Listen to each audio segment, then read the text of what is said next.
Yeah, there's definitely a sleep crisis. I'm hearing about this everywhere, and from anyone I actually talked to about it. I mean, there seem to be the sleep hygiene experts who actually can sleep, and then there's everyone else who doesn't make it their most important thing. So you definitely have to prioritize it. And I do think it's connected to the whole over the top state of anxiety on the planet right now. All right, listen, I'm going to do the Aquarius reading, and I'll catch you soon. Bye for now. Hello, Aquarius, and welcome to Call the Astrologer, your 2019 spring reading. My name's Eric Francis, and I'm here with some astrology for you, and I'm going to do this reading with two different charts. So basically two different layers to the reading. One using planets you're likely to have heard of and are likely to be reading about other places. And then in the few minutes in, second half, I'm going to look at a much simpler chart, only with planets that you're unlikely to have heard of unless you're reading planet waves. So the first thing to know about Aquarius right now, I know that Mars is making a lot of aspects and all that, but there's something more relevant at the moment, more immediately germane to you, which is that the big conjunction of our era is taking place in Capricorn, and Capricorn is your 12th house, and that means, practically speaking, it means it's the sign right before yours. And what happens in the sign right before one sign, or right before one's rising sign, which would make it the 12th house or the 12th solar house, is that the things in that area of the chart can have an effect that's not consciously noticed as an effect, or there can be something that you can't give a name to and you can't quite put your finger on, and then that's the thing to look into the 12th house for. And as it turns out, most of the really unusual and full throttle astrology of our time is happening in your 12th house. And the 12th has a number of different manifestations, one of which is there can be a very edgy feeling and a lot of tension in the 12th. Whatever is acting in the 12th can have you feel like you're walking along the edge of a cliff, next to an enormous abyss, and you don't know if you're going to make a misstep and fall off. The thing is, though, that it also has a very dreamlike quality, and so there's a kind of a question always lurking around the 12th of, are the things you're feeling coming from this house real, or are they not real? And so let's take a look at that and see what that looks like, and see if we can get this down to a practical level where you can take some action and also know what is happening. One more thing before I go too far, I want to keep in mind all the time, just in the background,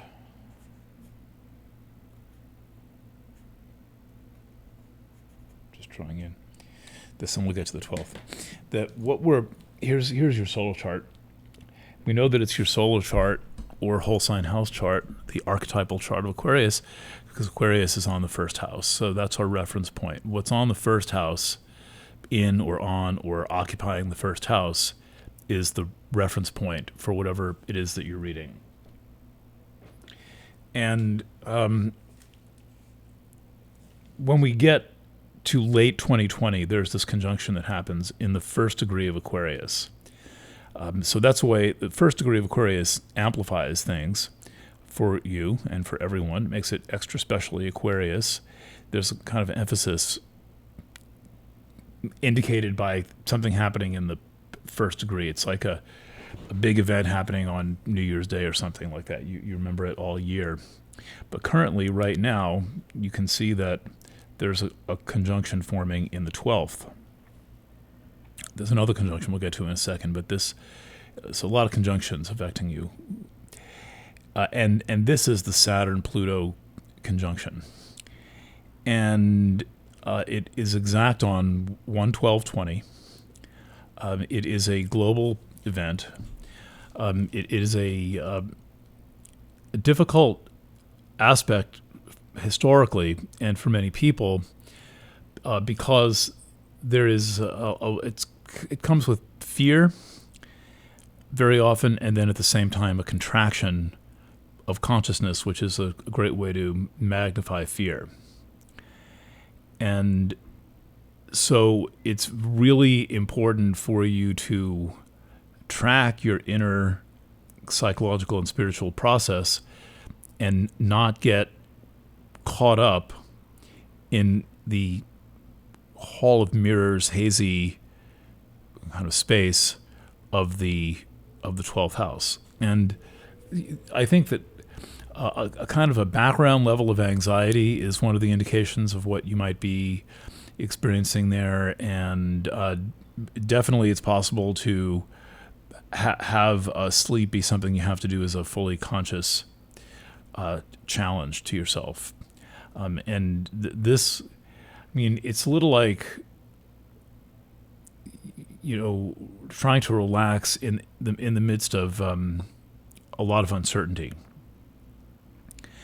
Because the 12th has an uncertain feeling, right? There's no identifying for sure what its subject matter is really about, and so you have to get that through other means. And so, to put it simply, you're under a lot of pressure, and the pressure of Saturn-Pluto is the pressure to change something, and it's difficult to know what to change. And so the thing to do is to open up your awareness, and rather than try to change your consciousness, just observe what your consciousness is. So this Zen mind observer thing, where you detach a little bit from yourself, just a little bit, just enough to give yourself some perspective, and observe what you're thinking and feeling is a very important part of what will help you at this time.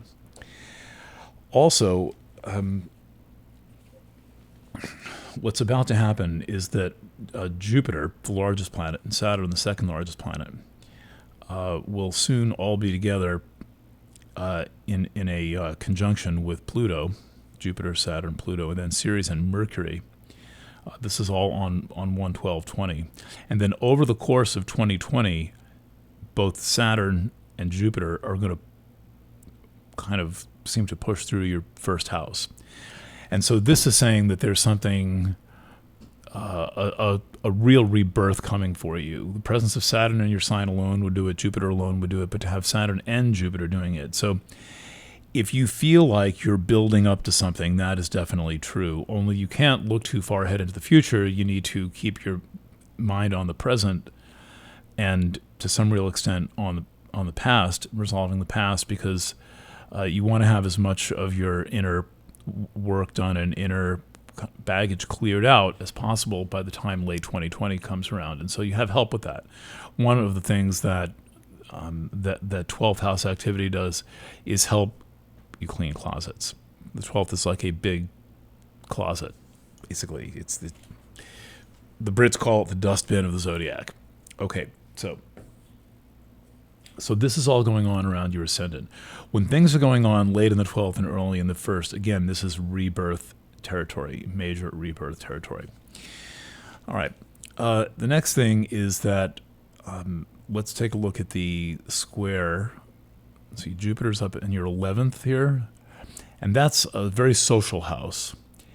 And the second is a very personal house, where matters of self-worth are analyzed and felt. And to have Pluto here can be full of self-worth crisis. It's possible to really overdo it on the questions of and the issues of self-worth, and to feel like,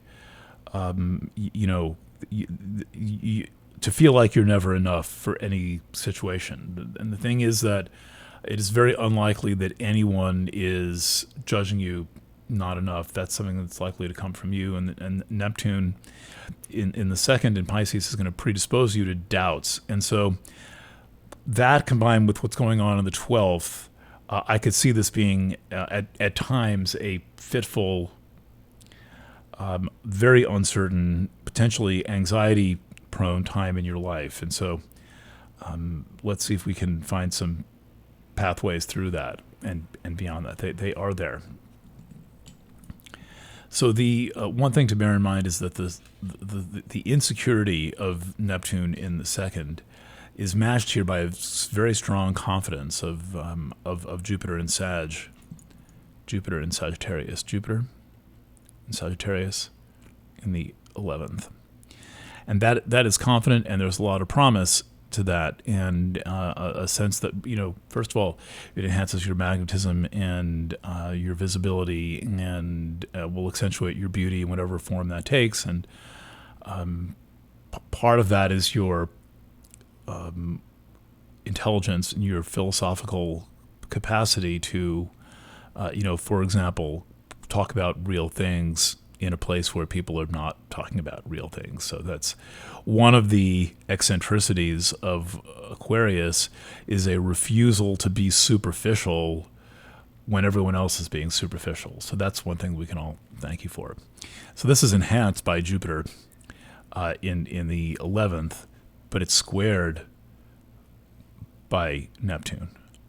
And so the thing you want to be careful about doing is making too many of your judgments and assessments and about yourself based on what you think others think of you. You want to really be careful when you determine what you think others think, because chances are you're not going to be accurate on that. You're going to underplay that one. So skip it if you can. And obviously take people's opinions with a good pinch of salt, because people are full of opinions and not always that friendly about them. Okay, so now we've talked about this. Let's consider your third house for a second. Part of the brainy reputation of Aquarius comes from the fact that you do a lot of self-seeking in one of the houses associated with ideas. The third house, here, get that all the way up there so you can see it if your screen is small. Third house is about one's ideas and expressing them. And you have Aries there. So without even any planets, just having Aries in the third house says that you're a person who identifies with your ideas. You're not afraid to be a person identified with your ideas.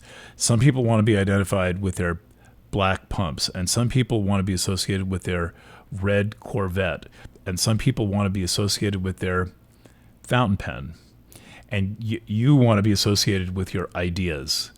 You are someone who would be flattered if someone talked to you about one of your ideas. That would signal to you that this person cares. They care about what I think.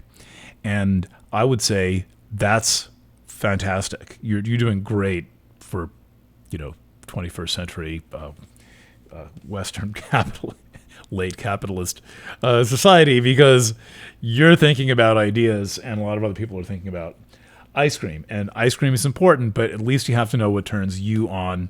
And I would propose it's ideas first and then ice cream second.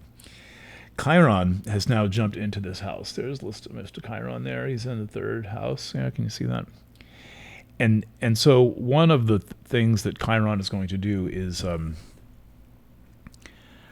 it's like those transitions in the Matrix where suddenly they're in one reality and then they're in another reality. Well, Chiron is going to wake you up to the reality of your own ideas and the reality of how urgently it is that you seek your personal sense of being through your ideas. Chiron is ramping that up quickly and also giving you a kind of a multi-tool to work with. I mean, Chiron is the perfect astrological multi-tool. You can pretty much do with it what you need if you are aware that you have this thing, this quality available, and it's going to become available through your ideas and through your sense of your quest to find yourself through finding your ideas. So the other part about Chiron, though, is it can come with a lot of doubt. And so if you find yourself doubting yourself, take a step beyond that, because you don't want to go down the path of doubt as a negative habit. There's a fantastic book called The Wisdom of Insecurity by Alan Watts, and I suggest you give that a look. It's very short. Alan Watts tends to write very short books, like 100 pages, and they're small pages, and there's a great, witty British writer and one of the kind of truly quintessential spiritual teachers of the 20th century. I mean, Alan Watts is what the New Age wishes it was, and he really wasn't part of that. He was just a philosopher and did a lot of blending of Eastern and Western philosophy, and is the only person I know to comment on the danger of blending East and West philosophy, because the principles of one side of the world or one side of the brain don't always work well in the culture of the other side of the brain. So Alan Watts, again, the Wisdom of Insecurity, you will find this book will help you feel better in a time when you may be asking some deep questions and you may not be feeling that confident. And I would remind you that all of this questing and quaking and kind of squeezing of your psyche is preparation for a birth that's coming in late 2020. All right, one more point, and then we're going to parlay from there into the other chart. This is Mars. Mars is now in your 6th house. And this is good for getting a lot of work done. This is also easy to burn out on emotionally, and you want to therefore bring passion, but also that little bit of that Zen mind, cool detachment to work, not get too caught up in the emotion of it all, and just to make sure that you basically focus a task list and do what you need to do, get that done, and then keep going.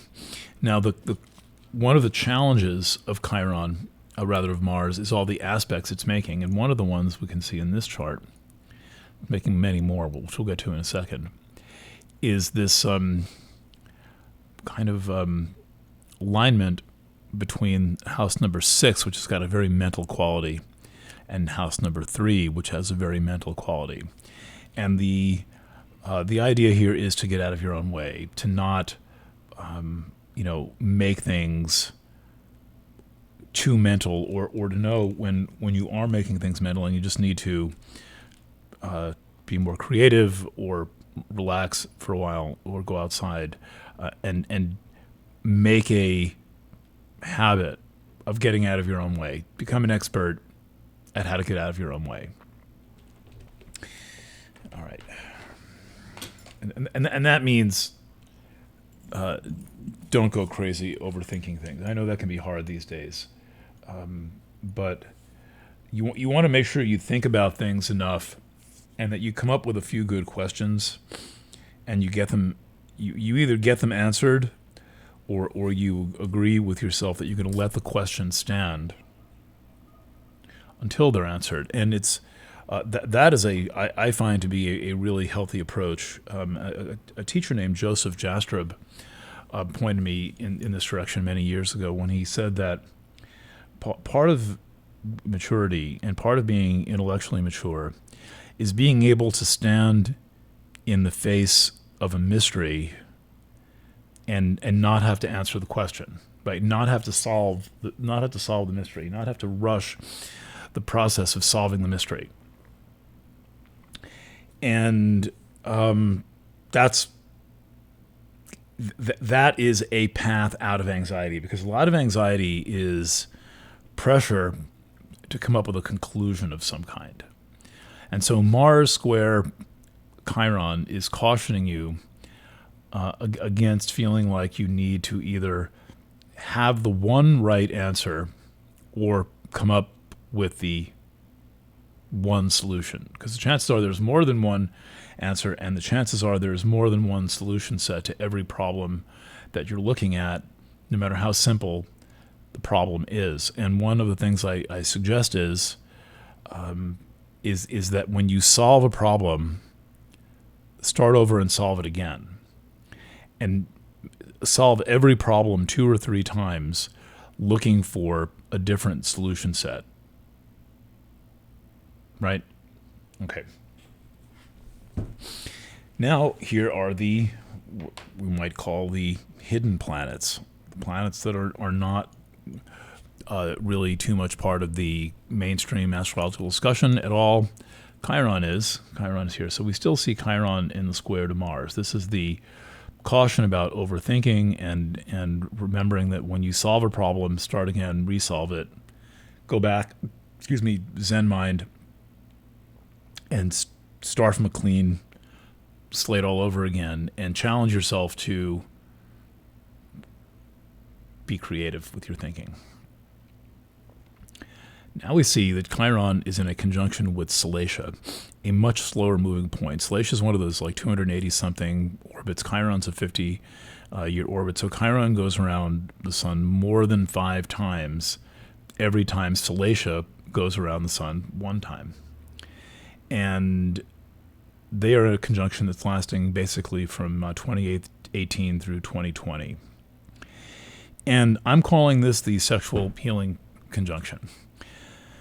The reason I'm calling it that is because the presence of Salacia in Aries has come with a lot of salaciousness. And to my thinking, salaciousness is the kind of immaturity that blocks the consciousness of what is deeper. Now, salaciousness does not necessarily have to be about sex. Salaciousness can be about anything that is presented in such a way that it supposedly has to be full of sizzle. And your thoughts may be that way at sometimes, and sometimes they may seem perfectly boring, but the perfectly boring thought is the one that has the actual idea that you're looking for. In any event, though, Mars making a square to both Chiron and Salacia is saying to, particularly Mars coming out of the 6th, is saying to pay attention to where your health intersects with your sexuality and your ideas about sexuality. There's a lot of very sad thinking going on about sexuality right now, and there seem to be very few people who can take a positive outlook on the subject. And I would propose here that you want to keep it positive, and positive means understanding what you want to heal and then going about doing that. So this is not exactly a time of general exploration, but rather a time of focusing on certain specifics, and those specifics include where your mind goes, includes understanding where your mind goes and how that relates to how you feel, and learning about, as a conscious act, learning about your ideas about your own sexuality and figuring out where they came from and figuring out if they serve you, and to question your presumptions. Mars square Chiron Salacia is going to contain a lot of questions, and it is fair to save your questions and develop your questions rather than to seek answers to them. Now, there's also a point up here called logos. Logos is like the concept of the paradigm. Logos is the framework of reality that you live in. Logos is the framework of reality that could frame any specific question. This is very helpful utility for you as an Aquarian, because the whole notion of Aquarius is so much about framing the context of ideas. And this is something that exists really on what I can only describe as a spiritual level, on a level that goes to the nature of existence, and how you frame your reality, the thoughts you think, and not only the thoughts themselves, but what guides you to think those thoughts, is a crucial part of how you experience life. So this means to practice the idea of framing. I'm not sure if I'm coming across with this, but the idea of how you frame a question, how you structure a question, how you structure your concept of a problem, how you structure an idea, how you structure your idea of a relationship, how you structure your idea of a task. All of this will either make it easier or make it harder for you to approach that task. And how you think of yourself in relationship to existence is another one of those things. Now, this is deep for, an astrology reading, but how do you think of the fact that you exist? Like, how do you think about how you arrived on this planet? How did you get here? What's the thing that got here? There's one more point directly on that subject that is coming out of this 12th house of yours. Now, the 12th has a theme of very ancient past, and a lot of the business of the ancestors gets swept into the 12th.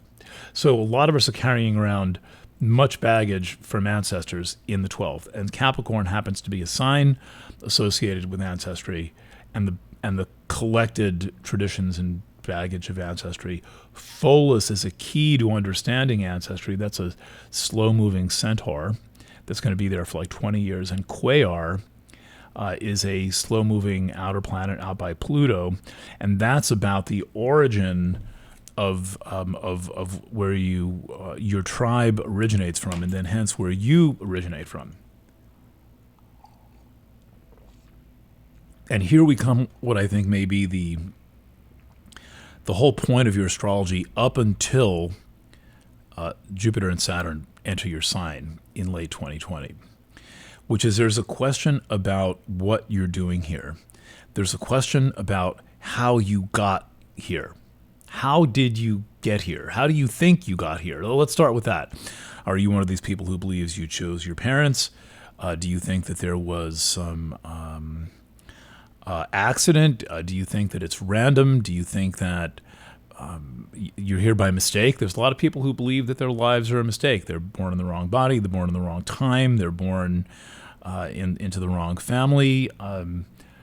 What is your personal mythology about what you're doing here, whether you belong here, and how you know you belong here? This connects to sexuality, which has something to do with everyone showing up on the planet. It connects to your sense of mission and purpose, driven by the 6th house, or found in the 6th house, and driven by Mars. It relates to your kind of the framework of how you think of your relationship to God, basically, which we could substitute existence for God. And then it relates to how your presence on the planet, Pholus Quayar, 12th Capricorn,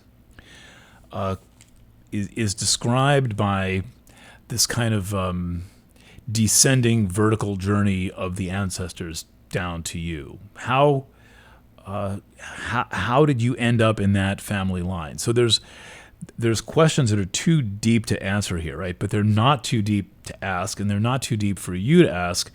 And the time frame on this is we're looking at an asking process that's going to go into early 2020 and then shift because the conjunction between Saturn and Pluto happens, and this initiates another phase of questioning that may be closer to gaining understanding, which you want to keep as loose as you possibly can and not close the door to further understanding, like thinking you've discovered something, that you have a grasp on something finally, and then you allow that to close the door on making additional discoveries, right? So the idea is to keep the door open, leave it open, leave that window into the other dimension open just a little bit so that a breeze can blow in, maybe some interesting critters can fly in, and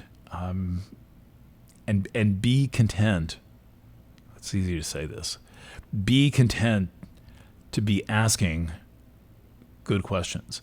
You'll know that you're asking good questions because the question itself has a breakthrough quality. There's a satisfying quality to the right question, and I would propose that there's potentially greater fulfillment from asking the right question than there is from having the right answer. All right. On that note, I leave you. I would suggest that you check out your rising sign and moon sign. You can also check out signs of any partners.